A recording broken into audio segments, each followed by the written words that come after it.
श्री राधे, जय जय श्री राधे।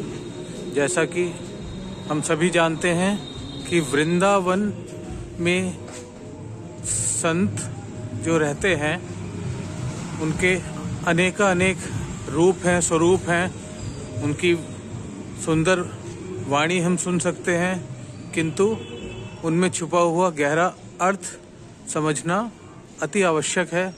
ऐसे ही एक अति विचित्र एवं गुप्त संत जिन्हें हम कह सकते हैं, उनके मुख से हम जानेंगे जीवन के रहस्य तथा ब्रह्मचर्य और योग साधना किस प्रकार की जाए। और उनके मुख से हम बहुत ही सुंदर उनकी वाणी में कुछ सुंदर गीत सुनेंगे। बाबा का नाम जिन्हें हम कह सकते हैं, पुकारते हैं भास्कर बाबा, या हम कहें भास्कर महाराज जी। तो आइए हम मिलते हैं भास्कर बाबा से और उनके मुख से बहुत सी अच्छी जीवन में अपनाने योग्य बातें सुनते हैं, जानकारी प्राप्त करते हैं। जय जय श्री राधे, जय जय श्री राधे। संध्या और अर्धरात्रि क्या बताते थे वे? चारों समय भजन करने के लिए। अच्छा। सुबह भी कहते थे, दोपहर, शाम और अर्धरात्रि। अच्छा। हाँ, जैसे नींद सोने के बाद जो है, अगर नींद टूट गई तो अपना भजन करके फिर तब विश्राम करो। अच्छा। हाँ, या उनका क्या फायदा होता था? वो मन के अंदर कोई दूषित विचार नहीं हो। भाई 4 समय जो भजन चिंतन की व्यवस्था रखेगा तो मन के अंदर दूषित विचार आएंगे भी तो समाप्त हो जाएंगे। बहुत बढ़िया, बहुत अच्छी बात। ये उनका नियम था। बहुत ही खाते वक्त भी जो है ओम और राम शब्द से खाने के लिए अभ्यास बताते थे। अच्छा। खाते वक्त भी ओम शब्द से या राम शब्द से भोजन करो। अध्याय पढ़ करके सोयो। अच्छा, कौन सा? गीता का 17वां, उसमें लिखा है ना, देव द्विज गुरु प्राज्ञ पूजनम शौचमार्जम ब्रह्मचर्य महिंसा च शारीरम तपोचिते। अच्छा। हाँ, अनुद्वेग करम वाक्यम सत्यम हितम प्रियम चयत स्वाध्याय अभ्यसनम चय वांग्मय तपोचिते। मन प्रसाद सौमित्यम मौनम आत्म विनिग्रह भाव संशुद्धि इति यत् तपो मानसम उच्यते। और कहने का तात्पर्य है कि तप का मतलब मन इंद्रियों को पवित्र रखना, काम क्रोध लोभ की जगह पर जो है भजन ब्रह्मचर्य सत्संग का प्रभाव रहे, वातावरण बना रहे, बस इतनी बात थी। फिर कहते थे गीता का 17वां अध्याय पूरा रट डालो और सोते वक्त जो है अपना कुछ देर भजन करो, उसी को चिंतन करते हुए विश्राम करो।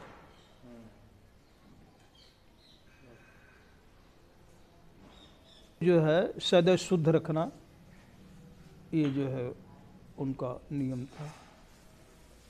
मन और इंद्रियों की गति ब्रह्मचर्य की दिशा में ले जाए, वह है गीता।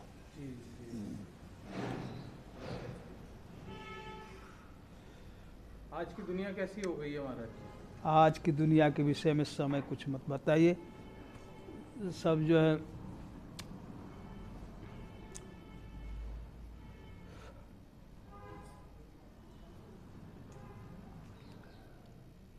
दुनिया विषय में कुछ कहना ठीक नहीं है। उससे कैसे लोगों को अब ठीक होने के लिए कुछ आप... गीता सब अध्ययन, गीता अनिवार्य सब्जेक्ट रखें बस। और गीता अगर अनिवार्य सब्जेक्ट रहेगा और योग दर्शन दोनों तो सुधार हो जाएगा। वृद्धि को प्राप्त होना, योग का अर्थ। हाँ, वृद्धि को प्राप्त होना अर्थात आपका शरीर मन आत्मा से स्वस्थ रखते हुए अमृत जीवन की ओर बढ़ना योग कहलाता है। मुख्य योग यही है, मरना योग थोड़े ना है। जय जय श्री राधे। महाराज जी एक वृंदावन वास कर रहे हैं काफ़ी वर्षों से, एक गुप्त संत हम इनको कह सकते हैं। इनकी साधना बहुत शुद्ध पवित्र है। आइए उनके मुख से हम उनके जीवन के बारे में तथा अन्य भक्ति के लिए उनके अनुभव जानने का प्रयत्न करते हैं। जय जय श्री राधे। जय जय श्री राधे महाराज। जय महाराज जी, आपका वृंदावन वास कैसे हुआ प्रारंभ? बताते हैं। सौंदर्यशाली और समृद्धशाली आत्मा आध्यात्मिक विज्ञान में प्रवेश ओम के द्वारा होता है। भगवान कृष्ण ने जो है गीता के 17वें अध्याय में उपदेश दिया, ओम तत्सत इति निर्देशो, अर्थात ओम के द्वारा ही आध्यात्मिक विज्ञान में हम प्रवेश करते हैं। तत् मन वह सत है। भजन करने की प्रक्रिया में उन्होंने जो है ओम को विशेष महत्व दिया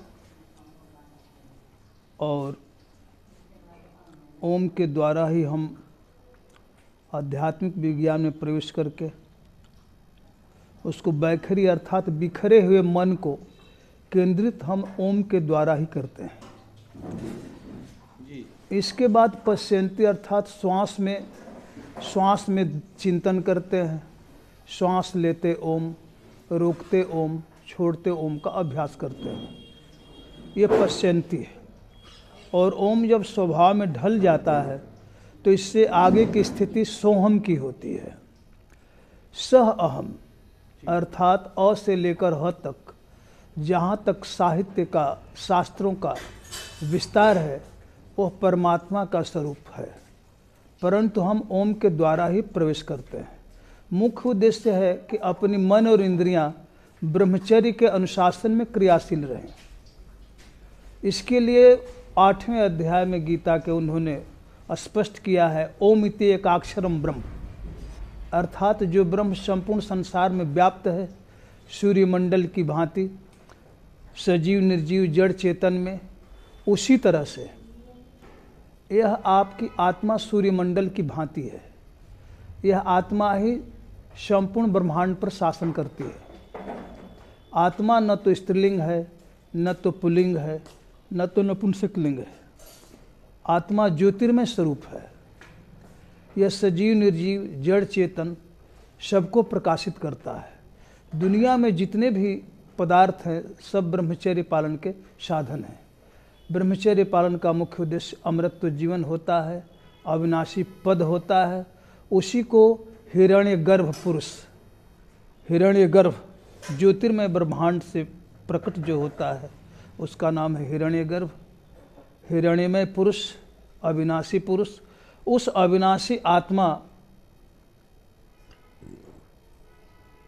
को लिए हम आध्यात्म चिंतन करते हैं। जानकारी के बाद ही पूर्णतः शांति मिलती है। वही अमृतत्व पद है। ओम शुभम ब्रह्मचर्यम ओम शांति चर्य सत्संग। तो ओम से तो बताया कि ऐसा आने के संसार में जो दुख था, कोई तुरंत बूढ़ा हो गया, कोई कम मर गया, कोई ठिकाना ही नहीं। इसलिए इस सत्य को जानने की जिज्ञासा पैदा हुई आध्यात्मिक विज्ञान में। तो सर्वप्रथम जो है उस पर हमने लिखा खुद ही, प्रेम ब्रह्मचर्य की सुरक्षा है, स्त्री पुरुष शरीर परमात्मा के मंदिर हैं। आपने कहाँ तक पढ़ाई की है महाराज? पढ़ाई के विषय में मैं कितना क्या कहूँ। मैं जो है संसार में कोई डिग्री ही नहीं है कि जो वहाँ तक पहुँचाए। वैसे विद्यावाचस्पति समझिए, संसारिक डिग्री नहीं, भगवान की डिग्री है विद्यावाचस्पति। हित अनहित का बोध विद्या है। जी, बहुत अच्छी बात। तो ज्ञान जो है ब्रह्मचर्य की दिशा में होता है। ब्रह्मचर्य पालन करने की प्रक्रिया का नाम विज्ञान है। और उस विज्ञान से अमृतत्व जीवन प्राप्त होता है, अविनाशी स्वरूप। साधु जो है अपना वेश बदल देता है, नाम बदल देता है, परंतु वो मरता नहीं है।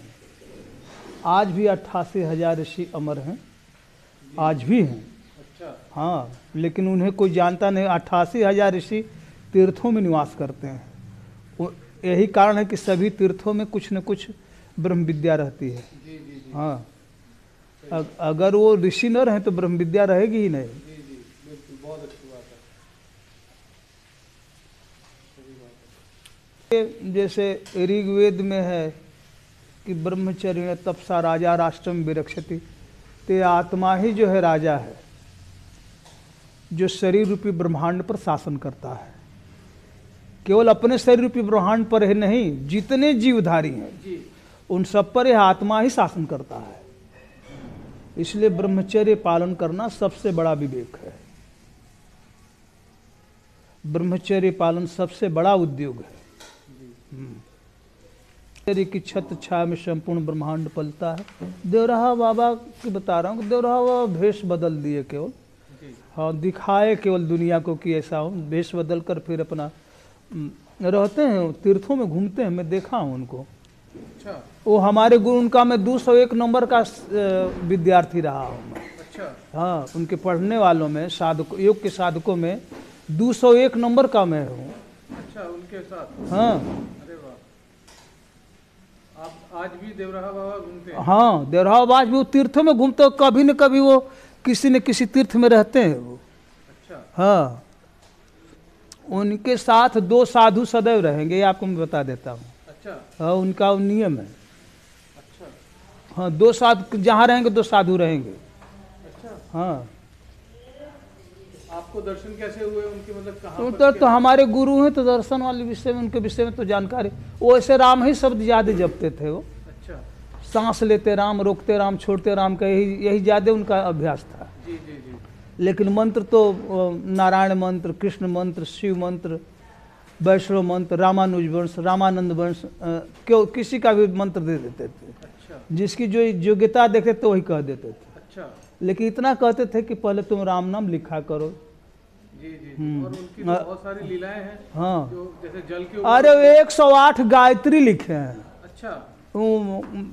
जितने ऋषि हैं जी। उनके हिसाब से सब पर कुछ न कुछ मंत्र लिख डाले हैं। अच्छा। हाँ, और वो जल के ऊपर चल जाते थे स्वतः? जल के ऊपर चलते तो नहीं थे, ये सब दुनिया के अंदर जो है वो ज़्यादा प्रशंसा कर देते हैं। जिस ग्रेटनेस समझिए एक तरह से, जो प्रशंसा करने वाले जो भक्त हैं ये कर देते हैं। जल उल पर थोड़े चलते थे। लेकिन उनकी लीलाएं तो हैं बहुत। जल पर इतना आएगा तो पद्मासन करके अपना जो है जैसे अपना लेट जाना ऐसा कर देते थे। बस ये करते थे, चलते नहीं थे। हाँ, पद्मासन पर तो अपना प्राणवायु को रोक करके अपना बैठ जाते थे, लेट जाते थे। बहुत ज़्यादा पानी में थोड़े, जहाँ कमर भर पानी है वहाँ है मोह नहीं, दुख की फिकर कभी छोड़े नहीं। सच्चे लोग सच्चाई की डगर कभी छोड़े नहीं। सच्चे लोग सच्चाई की डगर, नहीं सुख से है मोह नहीं, दुख की फिकर कभी छोड़े नहीं। सच्चे लोग सच्चाई की डगर, पूछो सिकता कण से हिमपत, तेरा वह राजस्थान कहाँ। बन बन स्वतंत्रता दीप लिए, फिरने वाला बलवान कहाँ। तू पूछ अवध से राम कहाँ, वृंदा बोलो घन श्याम कहाँ। ओ मगध कहाँ मेरे अशोक, वह चंद्रगुप्त बलधाम कहाँ। नहीं सुख से है मोह नहीं, दुख की फिकर कभी छोड़े नहीं। सच्चे लोग सच्चाई की डगर कभी छोड़े नहीं। सच्चे लोग सच्चाई की डगर। तो जो है ब्रह्मचर्य पालन में सहायक है, इसलिए संतों ने भजन संगीत को अपनाया है। भजन के साथ संगीत को इसलिए अपनाया कि आध्यात्मिक जीवन में कोई विघ्न यदि आ भी जाता है तो दूर हो जाता है। संगीत के अंदर वो शक्ति है, क्योंकि संगीत भगवान की भाषा है। इसलिए और संगीत से जो है पशु पक्षियों का भी मन खिंच जाता है। मन में प्रसन्नता, हाँ, उत्साह। हाँ, इसलिए संगीत जो है जीवन जीने में विशेष रूप से सहायक है। प्रसन्नचित जीवन के लिए संगीत अनिवार्य है। प्रसन्नचित कैसा मतलब? जैसे मात्र प्रसन्नचित का मतलब प्रसन्न रहने के लिए, प्रसन्न रहने के लिए तो भजन सारी चीज़ों के लिए, जैसे आहार, प्रसन्नचित रहने के लिए आहार, विचार, कर्म, वाणी, निद्रा, श्रम सब ब्रह्मचर्य की दिशा में होना चाहिए। प्रसन्नचित रहने के लिए ये अनिवार्य नियम है। आहार, विचार, कर्म, वाणी, निद्रा, श्रम ब्रह्मचर्य की दिशा में हो, यह है प्रसन्नचित रहने का नियम। इसके विरुद्ध जो चलेगा प्रसन्नचित नहीं रह सकता, ये पूर्णतः सत्य है। शुभम ब्रह्मचर्य चाहिए। ओम का जप करना। और विशेष समय मिले तो ओम के जप के साथ फूल का और सूर्य का ध्यान करना चाहिए। फूल का ध्यान, सूर्य का ध्यान से लाभ होता है। आत्मा आपके सूर्यमंडल की भांति है और फूल का मतलब सुंदर मन आपका बने। सुमन, सुमन का अर्थ ही फूल होता है, तो आपका सुंदर मन बनेगा। तो इसमें जो है आपको कमल है, गुलाब है, गेंदा है, इन फूलों का ध्यान करने से आपके अंतर्गत जो है अच्छी वृत्ति सदैव बनी रहेगी। यहाँ तक कि संतों ने शौच के समय, मूत्र त्यागते समय किसी न किसी फूल का ध्यान करना चाहिए। अच्छा। उससे क्या फायदा होगा? उससे मन के अंदर कोई गंदी वृत्ति नहीं आएगी। अच्छा। यह रस सभी लोग थोड़े जानते हैं, इसीलिए तो साधु संत भीड़ भाड़ से, समाज से थोड़ा दूर रहते हैं। बिल्कुल। अब गंदे स्थान में कोई मलमूत्र त्याग दे तो थोड़े फूल का और उसका ध्यान कर पाएगा। सही बात है, बिल्कुल सही बात है। इसीलिए नगर और जंगल की दूरी बनाए रखते हैं लोग। इसीलिए कि शौच और मूत्र के समय भी हमारा भजन में कोई विघ्न न उत्पन्न हो। आश्रम मतलब इस तरह से रहे कि हाँ, थोड़ा बस्ती से दूर, हाँ, बस्ती से दूर। ये प्रयोग है। हाँ, तभी तो स्वच्छ रहेगा वातावरण। क्योंकि जहाँ भीड़ रहेगी, बहुत आबादी रहेगी, वहाँ पवित्रता, स्वच्छता संकट में अवश्य रहेगी। ये सत्य है। इसलिए जो है प्रयोगात्मक ढंग से स्वच्छ पवित्र वातावरण के लिए बस्ती से दूर थोड़ा आश्रम अवश्य होना चाहिए। जो है गार्ड, उद्यान होना चाहिए। हाँ, उद्यान से जो है पेड़ पौधों से ऊर्जा शक्ति मिलती है। आपके पेड़ के नीचे आसन लगाकर भजन करने से, किसी फलदार वृक्ष के नीचे आसन करने से आपको ऊर्जा शक्ति मिलती है भजन के द्वारा। यदि भजन के द्वारा आप वहाँ बैठेंगे तो आप नहीं भी खाए पिए रहेंगे तो शरीर कमजोर नहीं होगा। यह पूर्ण सत्य है। शुभम ब्रह्मचर्य। ठीक हो गया।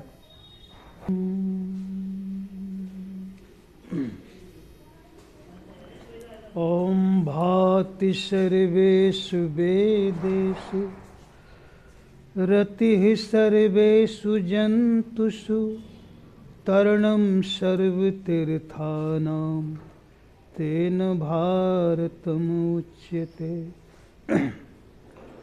जहाँ डाल डाल पर सोने की चिड़िया करती है बसेरा, ओ भारत देश है मेरा, ओ भारत देश है मेरा।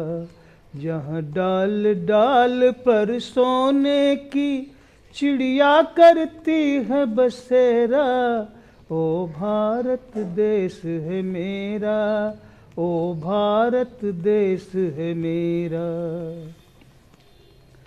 जहाँ सत्य, हिंसा और धर्म का पग पग पर लगता डेरा, ओ भारत देश है मेरा, ओ भारत देश है मेरा। ये धरती जहाँ ऋषि मुनि जपते हरि नाम की माला, जपते हरि नाम की माला, जहाँ हर एक बालक मोहन है और राधा हर एक बाला।